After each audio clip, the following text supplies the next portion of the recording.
어떤 목사님이 계셨는데요. 이 목사님은요, 아주 골프 치는 걸 너무나 좋아했어요. 그러다 보니까 목회보다는 늘 이렇게 골프에 관심을 갖고 있었습니다. 그러나 이 목사님이 좀 마음에 찔렸는지 이 자꾸 골프 치는 거에 대해서 좀 마음에 좀 자책을 받으셨는지 이 골프 치는 것을 안 칠 수는 없고, 그래서 골프를 이 목사님이 뭘로 바꿨냐면 안식이라고 정했어요. 그러니까 자신이 골프 치는 걸 안식이라고 이렇게 표현을 하고 다녔는데요. 어느 날 이 목사님이 교회가 아니라 이제 평일에 골프장을 갔던 것이었습니다. 근데 성도님한테서 전화가 왔어요. 그래서 목사님을 찾는 것이었습니다. 그랬을 때 그 옆에 계신 사모님이 아주 주저없이 이렇게 말하는 거예요. 네, 우리 목사님은 지금 안식 중입니다 라고 얘기했다고 합니다. 여러분, 만약 이런 목회자 부부가 있다면 이런 목회자 부부가 하나님 나라의 안식에 들어갈 수 있을까요? 여러분들은 어떻게 생각하나요? 오늘 본문에 보게 되면 안식에 들어감이란 주제를 말씀하고 있습니다. 특별히 안식에 들어간다, 못 들어간다는 표현을 반복적으로 얘기하고 있습니다. 그래서 우리가 지난주 살펴본 것처럼 3장 18절을 보게 되면 또 하나님이 누구에게 맹세하사 그의 안식에 들어가지 못하리라 하셨느냐라고 질문하면서 곧 순종하지 아니하는 자들은 이 안식에 들어가지 못하였다라고 말하고 있습니다. 그렇기 때문에 오늘 4장에서는요, 이 안식에 들어가기를 힘쓰라고 얘기하는 것입니다. 그래서 오늘 1절을 보게 되면 그러므로 우리는 두려워할지니 그의 안식에 들어갈 약속이 남아 있을지라도 너희 중에는 혹 이르지 못할 자, 다시 말해서 들어가지 못할 자가 있다라고 얘기합니다. 또 3절을 보실까요? 이미 믿는 우리들은 저 안식에 들어갔다더라고 말합니다. 그러면서 그가 말씀하신 바와 같이 내가 노하여 맹세한 바와 같이, 바로 시편 95편 말씀을 인용하는 건데, 그들이 내 안식에 어떻게 되었습니까? 들어오지 못하리라 라고 얘기하는 거예요. 또 5절을 볼까요? 또 다시 거기에 그들이 내 안식에 들어오지 못하리라 하였다라고 얘기를 합니다. 왜냐하면 6절을 보게 되면 그러면 거기에 들어갈 자들이 남아 있거니와, 안식에 들어갈 자가 있지만 그러나 복음 전함을 먼저 받은 자들은 순종하지 아니함으로 말미암아 들어가지 못하였다라고 오늘 본문은 계속해서 얘기합니다. 이를 통해서 오늘 히브리서 저자는요, 이 말씀을 받아보고 있는 독자들 가운데 이 안식에 못 들어가는 사람이 없기를 바라는 마음을 가지고 오늘 말씀으로 권면하고 있는 것입니다. 오늘 히브리서 4장을 보시면서 이 안식이라는 단어가 많이 나오는데 이 안식의 개념을 먼저 좀 정리할 필요가 있어요. 이 히브리서 4장에는요, 세 종류의 안식이 나오는데요, 첫 번째 안식은 뭐냐면 우리가 흔히 생각하는 것처럼 6일 동안 엿새 동안 일한 다음에 하나님께서 마지막 7째 날 쉬었던 그 안식을 얘기합니다. 그래서 오늘 본문 4절에서 말하는 안식은 이것을 말해요. 그래서 이 4절에서 말하는 안식은 안식일의 원형이죠. 그러니까 하나님이 처음 안식을 제정하셨고 하나의 모델이었습니다. 두 번째 또 한 가지 안식의 개념을 설명하는데, 그것은 뭐냐면요, 이스라엘 백성들이 광야 생활 가운데 고난을 겪고 그것을 이겨서 가나안 땅에 들어가는 것, 그것을 안식이라고 말을 했어요. 근데 문제는 이 가나안 땅에 다 들어가는 것이 아니라 바로 순종했던 사람들만이 들어갔다라는 것입니다.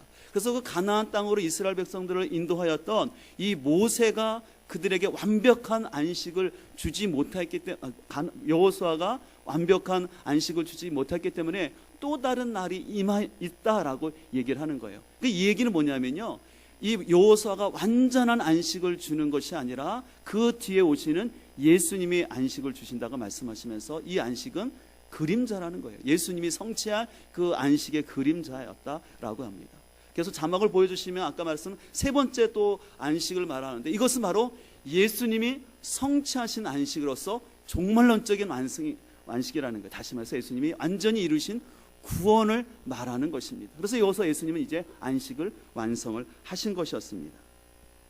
자, 아까 두 번째 개념에서 이스라엘 백성들은 광야의 가운데 그들이 불순종함으로 인해서 다 들어간 것이 아니라 일부는 못 들어갔다라는 것이었습니다. 그래서 8절은 그 얘기를 하는 거예요. 8절 보실까요?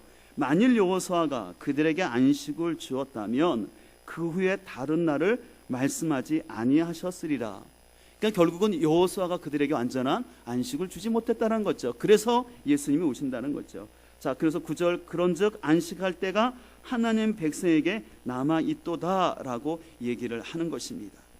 자, 그러면서 이제 10절 보면 이미 그의 안식에 들어간 자는 하나님이 자기 일을 쉬신같이 그도 자기 일을 쉬느니라 라고 말하면서 여기서는 이미 안식에 들어갔다라는 것, 이루어졌다라는 것입니다. 그러면서 또 한 가지 11절은 뭐라고 말하냐면 그러므로 우리가 저 안식에 들어가기를 힘쓸지니, 이건 들어갔다는 것과 아직 못 들어갔다는 겁니까? 못 들어갔다는 거죠. 이건 미래죠. 이것을 히브리서 저자는 구원의 개념으로 설명할 때 이미와 아직의 개념으로 설명하는 거예요. 자, 저를 잘 보세요. 이미 예수님이 이 땅에 오심으로 말미암아 예수님이 구원을 이미 이루셨어요. 그렇죠? 그러나 아직 예수님이 재림하지 않으심으로 인하여 우리의 구원이 궁극적으로 이루어지지는 않았습니다. 그래서 아직 남아있다라는 거예요. 근데 그것을 히브리서 저자는 안식이라는 개념을 가지고 설명하는 거예요. 그래서 하나님 말씀에 순종한 자들은 이 안식에 들어가서 지금 그 하나님과 함께 안식하고 있지만, 너희들 가운데 불순종하는 자들은 그 앞으로 너에게 이루어질 그 안식에 못 들어갈 위험성이 있다라는 것을 경고하면서, 그렇기 때문에 여러분 중에서는 절대 불순종함으로 말미암아 한 사람도 광야에서 낙오하지 말고 이 하나님이 베푸신 안식에 들어가기를 원하는 것입니다. 그렇기 때문에 오늘 이 히브리서 저자는 이스라엘 과거 역사들을 잠깐 언급한 거예요. 그래서 여러분들이 이스라엘 백성들이 특별히 민수기 14장 가데스 바냐에서 결정적으로 불순종하여서 거기에 있는 많은 사람들이 못 들어갔잖아요. 그래서 여호수아와 갈렙만 20세 이상으로 들어갔고 나머지는 못 들어간 그 역사가 있는데, 그 역사를 기반하여서 다윗이 400년 후에 시편 95편을 기록하면서 그 얘기를 했는데, 오늘 히브리서 저자는 또 그거 말씀을 한 번 더 인용하는 거예요. 그것을 통해서 너희의 조상들이 비록 출애굽했음에도 불구하고 말씀에 불순종하여서 그 가나안 땅에 못 들어갔던 그것을 본받아서 지금 이 히브리서를 읽고 있는 독자들도 계속해서 여러분들이 만약에 불순종하고 있다면, 하나님 말씀에 불순종하면 이 안식에 못 들어갈 위험이 있다라고 경고를 하는 것입니다. 자, 그래서 6절을 다시 보면 세번역에는 이렇게 번역하고 있습니다. 그러므로 어떤 사람들에게는 안식에 들어갈 기회가 아직 남아있다라고 얘기합니다. 그런데 기쁜 소식을 먼저 들은 사람들이 순종하지 아니하였으므로 그들은 들어갈 수 없었다라는 것이죠. 그렇기 때문에 오늘 11절은 6절을 모범 삼아서 그러므로 우리가 저 안식에 들어가기를 뭐하라 그랬습니까? 힘쓸지어다가 얘기하는 거예요. 여기서 힘쓰다라는 단어는요, 급히 서두르다, 또 아니면 재촉하다, 뭐뭐 하려고 애쓰다, 노력하다라는 뜻이 있습니다. 그래서 오늘 히브리서 저자는요, 우리가 저 안식에 들어가기 위해서 힘써야 되는데, 다시 이 말은 뭐냐면 여러분 가운데 있는 불순종하는 마음, 그 완고한 마음들을 내려놓고 여러분들이 신앙 가운데 계속해서 하나님 말씀에 집중하고 순종하고 노력함으로 하나님이 우리에게 베푸신 안식에 들어가야 한다라고 얘기하는 것입니다. 왜 이렇게 히브리서 저자가 안식에 들어간다 못 들어간다를 반복할까요? 그 이유는 지금 이 말씀을 읽고 있는 이 히브리서 독자들 가운데도 그들의 조상들처럼 마음을 완고하게 하고 자신의 고집을 꺾지 아니하고 불순종하는 사람들이 있음으로 인하여서 이 안식에서, 다시 말해서 하나님 베푸신 구원에서 탈락할 위기에 있는 사람들이 많이 있기 때문에 반복하는 것입니다. 그렇기 때문에 오늘 히브리서 저자는 진짜 목자의 마음을 가지고 그 독자들이 이 안식에 꼭 들어가기를 간절히 소망하는 마음으로 그들이 말씀 앞에 힘쓰기 위해서 바로 우리가 아주 잘 아는 히브리서 4장 12절 말씀을 하는 거예요. 여러분, 히브리서 4장 12절 우리가 너무나 익숙한 말씀인데요, 우리 같이 한번 읽겠습니다. 시작. 하나님의 말씀은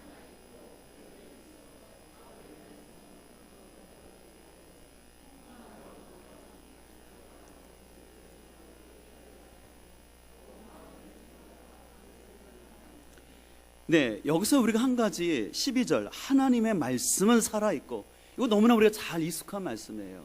그러면 여기서 하나님의 말씀이라는 것은 넓게는 성경 66권을 말할 수도 있지만 실은 그거보다는 3장 7절부터 했던 경고의 말씀들에 대한 결론이에요. 3장 7절부터 바로 4장 11절까지 했던 그 경고의 말씀이라는 거예요. 그래서 하나님이 주신 그 말씀에 대해서 반응하라는 것입니다. 여러분 3장 7절을 볼까요? 3장 7절을 보면 그러므로 성령이 이르신 바와 같이 오늘 너희가 누구의 음성을요? 그의 음성이 누굽니까? 하나님의 말씀이잖아요. 근데 그 말씀을 듣거든 광야에서 시험하던 날에 거역한 것 같이 너희 마음을 뭐하게 하지 말라는 것입니까? 완고하지. 하나님 말씀에 대해서 불순종하는 그 태도 갖지 말라는 거예요. 그래서 그 얘기를 쭉 했고 이제 4장 11절까지 그러므로 우리가 저 안식에 들어가기를 힘써야 되는데 그러기 위해서는 이 말씀을 하신 하나님의 음성을 들으라는 것입니다. 그래서 이 하나님의 말씀이 어떤지를 이제 설명하는 거예요. 그래서 여러분들 우리가 성경의 어떤 구절들을 암송하고 그런 거 참 좋은 것인데 이 문맥을 무시하고 어떤 구절만 여러분들이 좋아하는 구절만 자꾸 외우시면 안 돼요. 그래서 이 말씀을 문맥 가운데서 보게 되면 이 문맥 가운데 봤을 때 4장 12절 이 하나님의 말씀이라는 것이 모든 그냥 다 말씀이 말하는 것이 아니라 이 경고의 말씀이라는 거예요. 그의 음성을 지금 말하고 있는 거예요. 근데 그의 그 음성은 어떻다라고 구체적으로 얘기하냐면 첫 번째 하나님의 말씀은 어떻다 그랬습니까? 살아있고 라는 거예요. 그러니까 하나님의 말씀은 죽어있는 박물관에 박제되어 있는 말씀이 아니라는 것이에요. 하나님 말씀은 살아있기 때문에 그 말씀이 들려진 영혼을 살리게 하고 그래서 불신자에게는 이 말씀이 경고의 말씀이 되어서 돌이키게 하고 믿는 자에게는 이 말씀이 들을 때 소망과 약속이 되어서 계속해서 믿음 가운데 살아가도록 하는 힘이 있는 줄 믿습니다. 근데 혹시 어떤 사람들이 말씀을 계속해서 듣는데 나의 신앙이 죽어있고 내가 변하지 않는다면 그 사람의 믿음은 점검을 해봐야 합니다. 믿음은 관념이 아니에요. 추상적인 게 아니에요. 믿음은 분명히 변화가 있어야 되는 겁니다. 근데 여러분들이 계속해서 교회를 다녔음에도 불구하고 그냥 믿는 것을 추상적이고 안 보이는 하나님을 억지로 믿는 걸로 그렇게 생각하고 있으면 이 믿음이 역사할 수가 없는 거예요. 말씀은 살아있기 때문에 그 사람을 움직여야 할 줄 믿습니다. 또 오늘 하나님 말씀은 어떻다고 얘기합니까? 그 하나님 말씀은 활력이 있다고 그랬어요. 우리 옛날 개혁 성경에는 운동력 있어라고 되어 있지 않습니까? 여기서 에너지라는 단어가 나간 거예요. 그 에너지라는 단어가 뭐냐면 강력한, 활동적인, 효과적인 그런 뜻이 있어서 사람들로 하여금 힘을 주어서 효과적으로 사람들을 움직이게 하는 것이 하나님 말씀이라는 것입니다. 그래서 진짜 그렇습니다. 말씀이 들려지면요, 그 생명의 말씀이 들어가면 사람이 움직여요. 느끼십니까? 여러분들 말씀이 있으니까 이렇게 오지 않았습니까? 그래서 말씀이 들으면 사람을 움직이게 한다는 거예요. 또 한 가지 오늘 말씀을 어떤 특징으로 설명하면 하냐면 좌우의 날선 어떤 것보다도 예리하다라고 말하겠습니다. 당시의 칼은 양날 칼이 있었는데 그 칼 중에 그 양날 칼인데 한쪽은 무디였어요. 한쪽은 무디고 한쪽만 날카로운데 오늘 히브리서 저자는 말합니다. 하나님 말씀은 한쪽은 무디어 있는 칼이 아니라 양쪽 다 아주 날카롭다라는 거예요. 그래서 얼마나 날카로웠냐면 그래서 날카로워서 홍과 영과 관절과 골수를 찔러 쪼개까지 한다는 거예요. 이 쪼갠다라는 것은 뭐냐면 관통한다는 것이에요. 통찰한다는 것이에요. 그래서 하나님의 말씀은 우리의 보이지 않는 영혼의 상태, 내 마음의 상태까지를 그대로 관통하게 한다는 거예요. 그래서 내 마음의 상태가 어떠한지를 그대로 하나님께서 판단하는 그 능력이 있다는 거예요. 그래서 오늘 히브리서의 내용을 보면 하나님의 말씀이 이스라엘 백성 출애굽한 가운데서도 계속해서 역사하여서 그 말씀 앞에서 제대로 반응한 사람들에게는 가나안이라는 그 축복의 땅으로 인도했지만 그 마음을 완고하게 하고 그 마음이 부패한 사람들에게는 그 말씀이 오히려 그들에게 칼같이 그들을 심판하는 말씀이 되었음을 얘기하는 것입니다. 그래서 하나님의 말씀은요, 분별하는 힘이 있어요. 그래서 여러분들 병원에 가면 MRI나 초음파를 통해서 여러분 눈에 보이지 않는 이 질병을 치유하는데 실은 하나님의 말씀은 이런 MRI나 초음파보다 더 정확하게 우리의 영혼의 상태를 분별하게 하고 우리를 진단하게 하고 우리를 치유시키는 줄 믿습니다. 그렇기 때문에 오늘 히브리서자는 이런 하나님 말씀이 있기 때문에 이 말씀 앞에서 너희가 그 음성 듣거든 불순종하지 말고 마음을 돌이키라는 것입니다. 그렇게 할 때 너희가 저 안식에 들어갈 수 있다라고 얘기하는 것입니다. 우리가 지난 금요일까지 해서 복음학교 2주차가 끝났는데 많은 성도들이 참 이번에 복음학교를 하면서 그 말씀의 능력을 참 많이 경험하고 있어요. 그래서 말씀이 능력이 되는 것을 경험하는 것이죠. 그래서 어떤 분에게 제가 물었어요. 이렇게 먼 곳에서 매일같이 오는 게 힘들지 않냐고. 아니래요. 때가 계속해서 말씀을 들을 수 있다는 게 너무 기쁘다는 것입니다. 그리고 어떤 사람들은 그 말씀을 통해서 자신이 궁금해하던 문제들이 해결되고 응답받을 때 기쁨이 있는 것이었어요. 그래서 우리는 이 말씀을 통해서 정확하게 우리의 문제가 무엇인지 진단받고 처방받아야 할 줄 믿습니다. 그런 의미에서 우리는 지난주 복음학교를 통해서 우리의 죄의 실체를 받지 않습니까? 그 옛자아에 감추어진 그 우리의 그 죄의 본성을 알고, 그리고 그것이 십자가에서 완전히 내가 지었던 죄의 행위들만이 아니라 인격을 가지고 죄를 범했던 내 자신이 함께 죽어야지만 십자가의 은혜가 임한다는 것을 우리가 함께 말씀을 나누었습니다. 또 이 복음학교의 말씀을 계속해서 반복적으로 듣는 분들은 처음에 들었을 때하고 두 번 들을 때가 더 틀려지는 거예요. 더 말씀이 분명해지고 확신해지는 거예요. 또 세 번째 듣는 사람은 이것이 더 그 사람에게 능력이 되어서 삶의 역동성을 주는 줄 믿습니다. 그래서 때로는 여러분들의 말씀을 들을 때 때로는 아플 때가 있어요. 왜냐하면 나의 감추어진, 옛 자아가 감추어진 그 자아 속에 감춰놨던 나의 본심이 말씀 앞에 비춰질 때가 있거든요.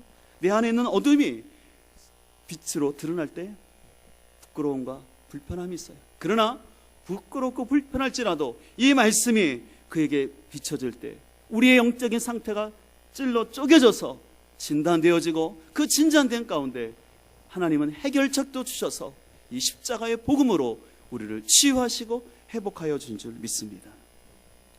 우리가 인터넷이나 신문을 보게 되면 기획 기사를 통해서 우리나라의 각종 명의들을 소개합니다. 어떤 의사는 심장병에, 어떤 의사는 어떤 정신과 쪽에, 어떤 사람은 어떤 분야의 전문가라고 쭉 얘기가 있고, 그 사람이 어디 병원에 있고 그분이 어떤 수술 실적을 갖고 있는지를 쭉 얘기하고 있습니다. 우리는 그런 명의도 알아야 되지만 하나님 말씀이야말로 진정 명의인 줄 믿습니다. 아까도 말씀드린 것처럼 명의의 조건은 뭐냐면 잘 진단하고 처방하는 거예요. 여러분들, 처방하고 진단, 이 중에 뭐가 중요하다고 생각하십니까? 그렇죠?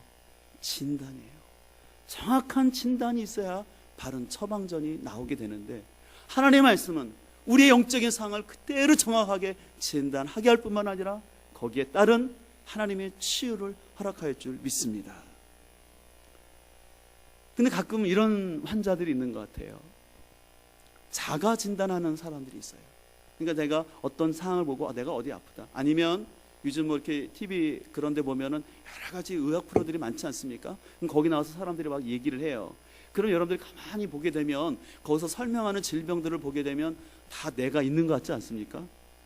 그래서 나도 저기 증상이 있는 것 같고, 그래가지고 이것 때문에 빨리 모아야 될 것 같아요. 병원에 가야 될 것 같고, 그래서 자가 진단을 해가지고 의사 선생님에게 찾아가죠. 의사 선생님, 제가 보니까 이런 증상이 있어서 무슨 병 같은데 저에게 이런 약 주세요. 그러면 의사 선생님들이 제일 싫어하는 환자들이에요. 여러분, 절대 병원 가서 그러지 않기를 소망합니다. 여러분, 아는 체 하지 마세요. 여러분들 괜히 자가 진단해가지고 스스로 그렇게 하면 그것처럼 위험한 게 없어요. 또 자가 진단할 뿐만 아니라 셀프 치료법을 개발해가지고 뭐에 좋다라는 거, 민간 요법을 또 어서 들어가지고 정식적으로 되지 않은 사람을 불러다가 전문 용어로 써서 죄송하지만 야매로 뭐 이렇게 하려고 하고, 돈 아낀다면서 이거 좋다고 또 그거 아는 걸 굉장히 자기가 정보가 있는 것처럼 하면서 하는데 오히려 사람을 더 병들게 하는데, 우리는 그런 것들이 아니라 하나님의 말씀으로 정확하게 진단을 받고 말씀으로 처방받아야 할 줄 믿습니다. 그러면서 여러분들, 교회도 마찬가지인 것 같아요. 교회는요, 단순히 교회 분위기를 좋게 하고 사람들에게 먹을 것을 주고 막 친교해가지고 사람들을 많이 모이는 것이 교회가 아니에요. 여러분들이 제 목회 방침을 잘 이해해야 되는데, 저는 그냥 성도들 이렇게 진짜 죄송한 표현이지만 이런 표현은 안 쓰는 게 좋지만 뭐 성도들의 비유를 마치고 이렇게 해가지고 성도들을 모으는 게 저는 목회가 아니에요. 하나님의 말씀으로 그 영적인 상황을 진단하게 하고, 좀 충돌도 있고 불편하지만 말씀으로 권면하여서 그 영혼이 말씀에 순종함으로 말미암아 안식을 누리게 하는 것이 진정한 교회라고 저는 믿습니다. 말씀을 붙잡을 때 거기에 안식이 있는 거예요. 제가 서두에 골프를 좋아하는 목사님 얘기를 했는데 여러분 혹시 답을 내리셨나요? 골프를 목회보다 열심히 하시는 이 목사님 안식에 들어갈까요? 못 들어갈까요? 많은 분들이 아마 못 들어가지 않을까 생각을 하게 되는데 저는 골프를 치고 안 치고가 중요한 것이 아니라 이 목사님이 골프를 치더라도 말씀에 순종한다면 안식에 들어가는 것이고 골프를 전혀 안 치고 골프 때도 안 잡은 사람일지라도 순종하지 않으면 안식에 못 들어가는 것입니다. 말씀에 대한 태도와 자세가 중요한 거예요.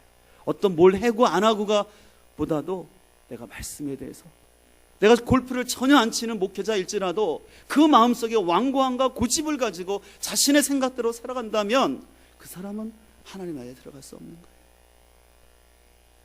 그래서 여러분들 안식이라는 것은 오늘 히브리를 통해서 주시는 안식의 개념은 뭐냐면 불순종의 태도를 버리고 그 완고한 마음을 버리고 말씀 앞에 순종하는 자에게 안식이 주어지는 것입니다. 우리는 그냥 안식을 아무것도 안 하고 어디 여행 가고 잠을 많이 자는 것을 안식이라고 합니다. 그러나 여러분들 말씀의 순종이 안식인 줄 믿습니다. 한번 따라 할까요? 말씀의 순종이 안식입니다. 반대로 안식 없는 건 뭘까요? 불순종하고 히브리서의 표현대로 보면 마음을 완고하고 있을 때는 안식이 없는 거예요. 이스라엘 백성들은 어떻습니까? 하나님의 전적인 은혜로 출애굽했음에도 불구하고 그들은 광야 생활 가운데 하나님 말씀을 신뢰하지 않냐고 자꾸 주변 환경만 바라보니까 그들에게는 안식을 누릴 수가 없었어요. 또 가나안 땅을 눈에 앞에 보고도 하나님의 말씀을 신뢰하기보다는 육신의 눈에 보이는 대로 내 앞에 있는 거인들만 바라보니까 그들에게는 안식이 없었어요. 그러나 여호수아와 갈렙은 비록 환경과 상황은 어려웠지만 그가 하나님의 말씀을 신뢰하고 말씀에 순종했을 때 여호수아와 갈렙은 그 안식의 땅에 들어간 줄 믿습니다. 많은 사람들이 환경이 편해야 내가 안식을 누릴 수 있다고 생각해요. 아닙니다. 환경 때문에 내가 안식을 누리고 못 누리는 것이 아니라 내가 말씀에 순종하면 안식을 누리고 말씀에 불순종하면 안식을 못 누리는 것입니다. 저는 바라옵기는 여러분의 삶이 여러 가지로 힘들고 어려운 것들이 있을 거예요. 그러나 여러분들의 환경 때문에 여러분의 마음이 흔들리지 마시고 말씀을 붙잡고 말씀에 순종함으로 말미암아 진정한 안식을 누릴 수 있기를 간절히 소망합니다. 제가 참 좋아하는 한 목회자가 있는데 이 목회자가 어떤 그 사역에 있어서 제 2기 사역을 갈 수 있는 좋은 기회가 있어서 좀 얘기하는 가운데 제가 경험했던 제가 훈련받았던 DTS 훈련을 좀 제안을 하면서 좀 이런 시간을 가졌으면 좋겠다고 얘기를 했는데 또 그분은 자신의 생각이 있어서 그런지 또 기도하는 가운데 또 다른 길을 가고는 있지만 제가 개인적으로 그분을 보면서 아쉬웠던 것은 그때 하나님 앞에 더 말씀 앞에 자기를 맡기고 한번 기꺼이 권리 포기를 하고 내가 내려놓을 때 거기서 더 말씀의 그 강력한 참 그 우리의 삶을 역동적이게 하고 그 풍성한 그 하나님의 은혜를 경험할 수 있었을 텐데 너무나 그냥 자신의 그 생각과 그 안에서만 하려다 보니까 그런 것들이 많이 누려지지 못하는 그 모습을 보면서 안타까움을 제가 느꼈어요. 그렇기 때문에 오늘 4장 2절도 이렇게 말합니다. 4장 2절을 보실까요? 그들이 같이 우리도 복음 전함을 받은 자이나 들은 바 그 말씀이 그들에게 유익하지 못하였다는 것입니다. 왜 유익하지 못하냐면 듣는 자가 무엇과 결부시키지 않았다는가요? 믿음과 결부시키지 않았다는 거예요. 듣는 자가 아무리 좋은 말씀을 들을 때 할지라도 믿음으로 내가 마음을 열어서 믿음의 주소가 마음인데 내 마음을 합하여서 이 말씀에 순종하면 이것이 말씀이 유익한 말씀이 되지만 여러분들이 그래서 주일날 와서 아무리 좋은 말씀을 많이 듣는다 할지라도요 여러분의 마음을 열지 아니하고 믿음으로 결부시키지 않으면 이 말씀이 유익하지 못한 것이에요. 또 오늘 2절 말씀은 이 개인적인 것뿐만 아니라 원어의 뜻을 보게 되면 공동체 안에서 이 말씀을 거하고 붙잡는다는 의미가 있어요. 이 들은 바 말씀을 공동체 안에서 함께 붙잡고 있을 때 유익함이 되지만, 이 말씀을 단순히 개인적으로만 해석하고 나가면 이 말씀이 유익함이 없다라는 것입니다. 그래서 여러분들이 주일날 이렇게 말씀을 듣고, 또 아니면 여러분 매일같이 아주 통찰력 있는 많은 큐티를 한다 할지라도 그것 말씀 가운데 여러분이 진정으로 순종하지 않다면 그건 유익함이 없다라는 것입니다. 그런 의미에서 우리 교회에서는 목장 모임을 아주 중요하게 생각하는 거예요. 우리 목장 모임 속에 그날 선포된 주일 말씀을 가지고 함께 나누는 것이에요. 간혹 어떤 교회에서는 목장 모임 시간에 주일날 선포된 그 말씀이 아니라 자신이 좋아하는 어떤 분의 메시지를, 아니면 자기가 어떤 들었던, 아니면 자기가 봤던 그런 것들로 목장 모임을 하려고 하는데, 우리 교회에서는 그걸 목장 모임이라고 하지 않습니다. 그건 하나의 교제일 뿐이에요. 진정한 목장 모임은 뭐냐면 하나님께서 그 공동체에 주신 그 말씀을 가지고 함께 목장 안에서 나누고 교제할 때 그 말씀이 살았고 활력이 있고 그 사랑 가운데 하나님의 말씀이 역사하게 될 줄 믿습니다. 그래서 그 말씀 앞에 고백하는 거예요. 제가 이 말씀 가운데 제 안에 있는 그 말씀이 찔려졌을 때, 저의 이런 모습이 있었는데 제가 이런 모습을 깨닫고 회개하고 그러고 이렇게 반응하기를 원합니다라고 할 때 거기서 능력이 나타날 줄 믿습니다. 그렇기 때문에 제가 우리 목장 모임을 할 때 꼭 FM대로 하라는 이유가, 목장 교제를 중심으로 말씀 중심으로 하라는 이유가 거기 있어요. 왜냐하면 제가 그동안 교회를 사역하면서 많이 경험을 해봤는데, 그 목장 모임 가운데 말씀이 아니라 인간적인 것과 교제하면 그때는 좋은 것 같은데 남는 게 없다라는 것이에요. 열매가 없는 거예요. 그렇기 때문에 우리는 철저히 이 하나님의 말씀을 가지고 우리의 삶이 조율돼야 할 줄 믿습니다. 그래서 우리는 더욱더 이 목장 가운데 이 말씀의 풍성함들이 나눠질 수 있기를 간절히 소망합니다. 그래서 여러분들 말씀을 마치면서 진정한 안식은 말씀에 순종하면 안식이라는 걸 기억하시고, 여러분들 환경과 조건을 바라보지 마시고 말씀을 붙듦으로 말미암아 우리 모두의 삶 가운데 이 땅에서도 안식을 누릴 뿐만 아니라 바로 저 안식이 예배됐음을 기억하시고 주님 오시는 그날을 소망하면서 그곳에서 누릴 안식을 소망하기를 바랍니다. 안식은 내가 죽어서만 누리는 것이 아니라 오늘 지금 누릴 수 있습니다. 말씀에 순종하는 자에게 안식이 임하일 줄 믿습니다. 바로 오늘 예배를 드리는 우리 모든 성도들에게 이 하나님의 안식의 은혜가 있기를 간절히 소망합니다.